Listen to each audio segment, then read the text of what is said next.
say let's get started. And the object of tonight's webinar was really just to connect some people that are using and possibly haven't started using Learning Blade with some experienced people who have. Andrea has completed over 1,000 lessons and really, which tells me she's taken sort of a deep dive into Learning Blade. And so Wow. the idea of this webinar was to start off with Andrea sharing some of her experiences in the classroom, how she's integrated it, some of the way her students use it. And then since all of the people on the webinar, both Casey and Courtney have used it, maybe we can just have some back and forth. So actually, why don't we start before we introduce Andrea completely. Courtney, where are you from? What do you teach? What grades? Casey, where are you from? What do you teach? What grades? I'm in Nampa, Idaho, and I have all secondary students. I work for a virtual school, so I have 7th grade through 12th graders in a variety of classes, but I started using Learning Blade specifically in my careers class. Excellent. The question, when am I ever going to learn this? Yeah. I'm vice principal at Vision Charter School in Caldwell, and I actually have it brought into my 7th and 8th grade study skills classes that my teachers teach, so brought it into them as an enrichment. Kind of like Courtney said, kids are wondering how are they going to use this knowledge, and so this gives them an applicable way to understand STEM and how to actually access careers that they can use because of their love for STEM. So Excellent. And Andrea, why don't you introduce yourself and then just sort of kick us off with some of your experiences in Learning Blade, and then maybe we'll back and forth. Okay, sounds good. So I teach at Lewis and Clark Middle School in West Ada School District. I teach 7th grade, mostly 7th grade science, and then one period of 8th grade science. And I have integrated it multiple different ways. So the first way I used it in my classroom was with my 7th grade students. In West Ada, the curriculum is very spiraled, and we do cells in 5th grade, 6th grade, and then again in 7th grade. So we gave a pre-test to our 7th graders to see what they remembered from their previous 5th and 6th grade cell unit studies. And those kids that had A's on the test, pre-test already, we hooked them into the heart surgery module and let them kind of go through it. And what I really liked about that is when you think of online learning, a lot of times you think of kids just being individual and kind of hooked into their own world and not really collaborating with other people. But as the students were working on it, there was a lot of discussion, good discussion going on between students, and they wanted to work together to kind of help each other solve the problems, especially when it came to math. But really with all the modules, there was just a lot of collaboration going on, which I think is a powerful tool, so that it wasn't just plugged into a computer and learning on your own. And then the other way I've used it is... do you mind me interrupting? So, no, go ahead. So in terms of how do you structure your classroom to allow students to collaborate? Just in the sense that this is obviously students log in individually, but so how did you find that it works that they are collaborating? So we're kind of lucky in how our room is set up. My partner teacher is right across the hall, and then she has our lab connected to her classroom. So we let the students work in the lab together, and we would kind of just go in and monitor them as they were working. So definitely you have to kind of find a space for them to do that if other students are working on something else. But there were some days where they got done early because, like I said, this was kind of my first introduction into Learning Blade, and I didn't realize like how much there was in the module. So students weren't able to complete the whole module before we were ready to move on to the next unit. And so those kids that have been working on it, if they finished early on other things we were doing, I let them work together. And a lot of times they would pair up at the back of the room and work together on what they were doing. So that's how I did it in my classroom. Excellent. Thank you. Sorry to interrupt. No, you're fine. Anytime. Anybody can answer or ask questions. Sure. And the other way I used it is with my 8th grade science. We are working on energy transfers and energy. And so I picked out specific lessons from Learning Blade because I learned from the first one that you can't really set them loose on a module and expect them to be done in a few class days. So I picked out specific lessons for them to do and assigned it as a lesson instead of a module. And then students were working on that for about 2 or 3 days. They were able to get through, I think, 3, maybe 4 modules. And then some of those students really liked it and were interested, so they wanted to do the rest of the module, and I kind of opened it up for them to be able to do it at home if they wanted to do it just kind of on their own time. So those are basically the 2 ways I've used it. I've been working with the math teacher at our school to try to integrate it into math too, because our focus this year has been on the ISAT testing. I'm not sure at the charter school and at the virtual academy exactly how you do your testing, but we've been really focusing on higher level questioning skills and thought processes, and I feel like a lot of the lessons in Learning Blade are exactly like they would see it on the ISAT test, where it's not just like one multiple choice question, but that they're highlighting information or matching things together.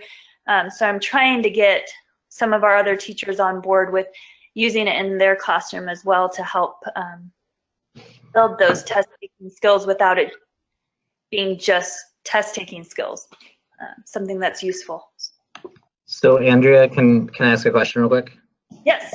Do you feel like you were just saying, you feel like the Learning Blade missions and areas, they do tie in really well with what kids are being asked to do on those ISATs? That's one of those things that we always kind of wonder, you know, when you're speaking apples and oranges and then kids are tested on oranges, it becomes a bigger issue, you know. And so we do ISATs as well, and so that's one of those things that my teachers always wonder is how does it tie in with ISAT or even, you know, Common Core and all that kind of stuff. So yeah, I think it tightly, I mean, I teach science, so I haven't been able to see as many math and reading questions as maybe a math or ELA teacher, but from what we've had at our in-services and stuff where they give us questions to look at question types and example questions as we're getting our whole student body ready for it, I really think it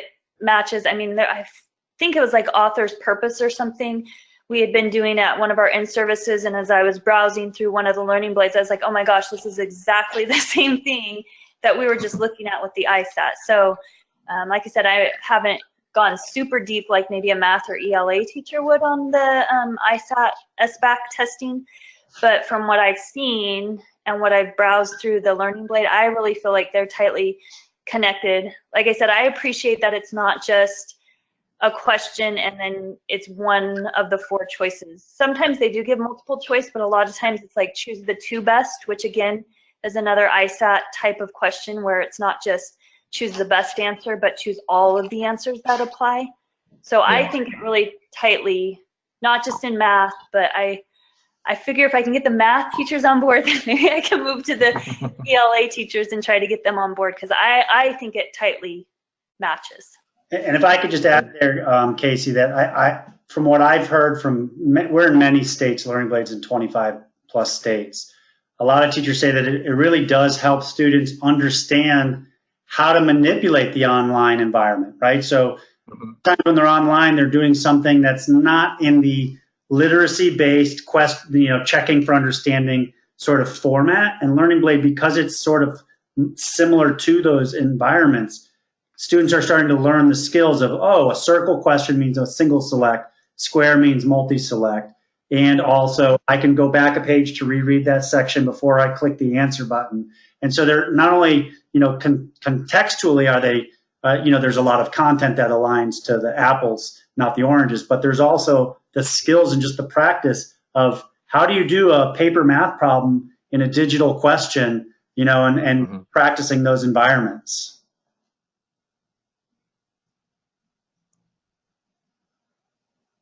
Good. Awesome, thank you. Yeah.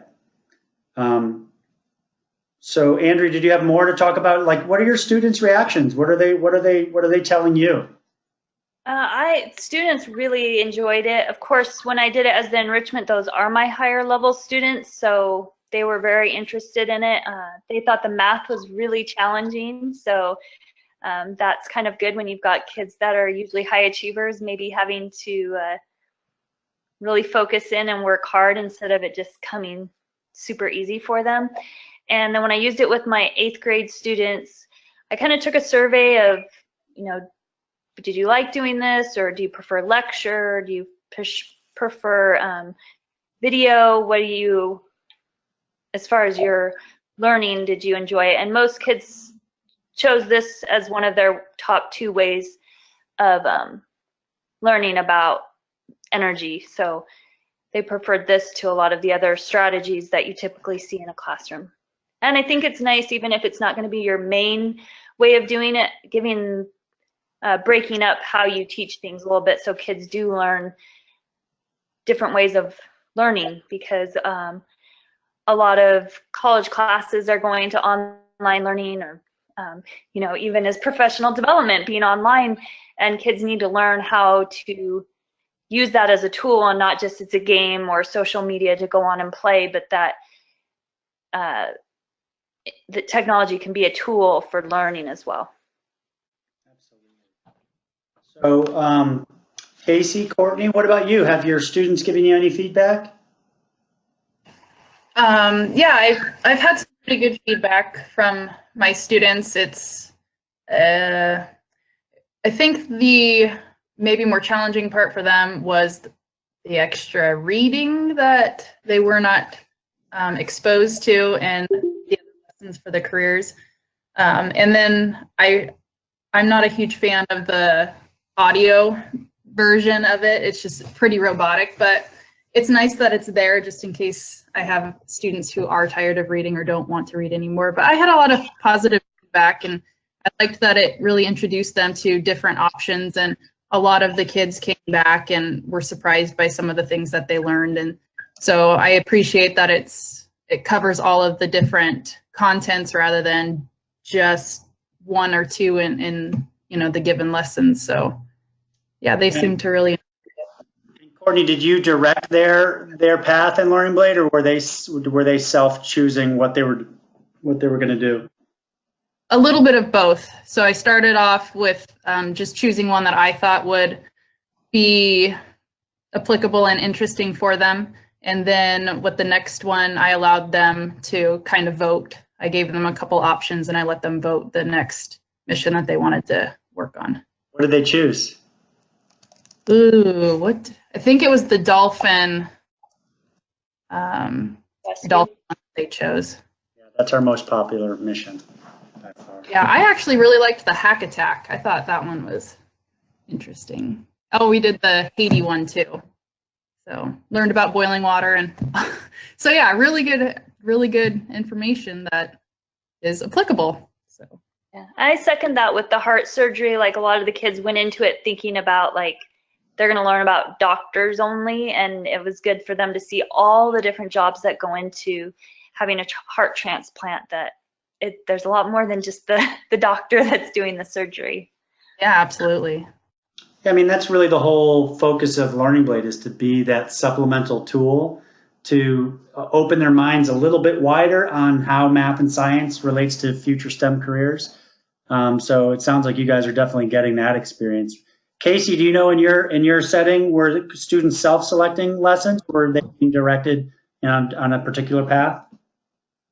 Yeah, I think it's been used more as an enrichment, kind of like Andrea was saying, in that study skills class. If they've got something they're working on and then they finish early, they can go into Learning Blade and just take on a mission or a module and work in there. So the teacher that I've spoken with, the one that is running all of my study skills classes, she really loves it as an option for those kids that do finish and want to take their learning a little bit farther. So she's really excited about using it when it's available, and just knowing that it's there, that she can kind of use that as a just something to pull from, that they can do extra, but it'll still be meaningful and informative to kids.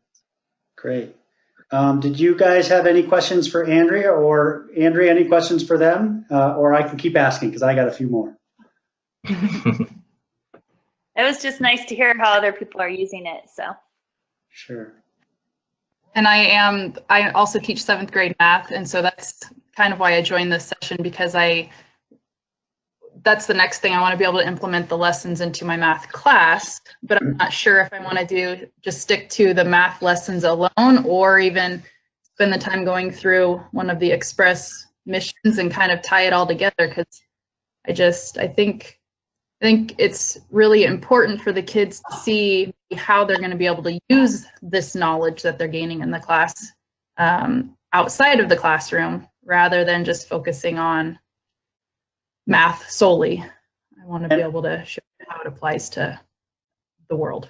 Just checking, Courtney, but do you know how to find the standards that you're teaching and which lessons are cover that in Learning Blade? Well, I think I do, but I don't think, does it come through on an Excel spreadsheet? There's two ways of doing it. I'm going to show you right now. If everyone doesn't, take a little quick step out and log in live to Learning Blade. And so when you log into your classes, you can actually just do it in Learning Blade. So you log in with your teacher account. And then what happens is when you click on your class, so I'll go to my 6th grade science class, for example, if you go to the assignments tab and add an assignment, on the 3rd button, activities, and there is all the standards. And so you can choose your state. The default setting is NGSS, but if you choose your state, you can then search for example, here's a math standard. But if you just wanted to find all the math lessons, for example, to start off with, you could just type in math and then sort of scroll through it.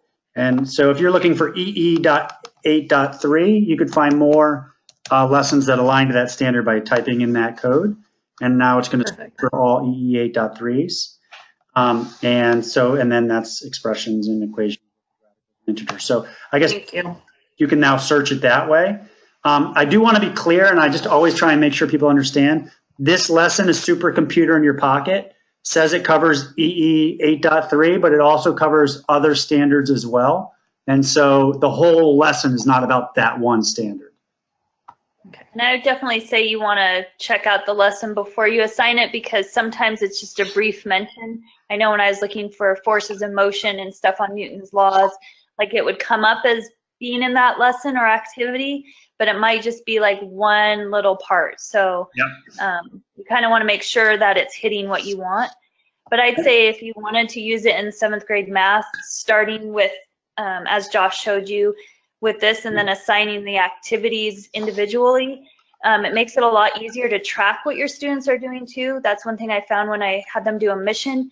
It was a little hard to see how they were doing on like a specific lesson. There is a way to get there and do it, but if you want to see how they're doing on a specific skill, I would definitely assign it as a lesson instead of as a mission, because it's going to be a lot easier to track. And then if you have students that are interested in and enjoyed it, then after you're done with the math skills you wanted to learn, then open it up to the whole mission for them to do. But I found it was a lot easier to track if I was just assigning specific lessons rather than a whole mission. So I click the boxes. I just assign these 2 lessons in class. And when they log in, they'll actually see that they were assigned those things. And then the only other thing I'll show you is in terms of what Andrea just said, I do agree. Oops, I got to go back in there. You can launch the lessons to just review it quickly yourself by clicking on the title of the lesson. So if you click on the title lesson, it says preview activity. And that way you go in and you can do a quick preview to see that it's covering some of those math standards. Perfect. Thank you. No problem. Glad we covered that. And then, I was pulling up this slide on our math statistics because for me, one of the most surprising things, we knew that we were introducing students to careers, which are these, first 2 bullets right here. And this first one here, doubling students' interest in these careers. But really stunning was the recognition that 79% increase in students recognizing that math is helpful in solving problems, and then that 56% increase in students wanting to take advanced math. So I do think there's a reason to use this in math class, because I taught math for 5 years and taught in the school for 10 years. I think the #1 classroom where students get frustrated about when will I ever use this is math class, because it's the hardest to make external connections. So I think that's where Learning Blade is like wins a gold medal of helping kids recognize, hey, math is useful in all of these careers. Yeah.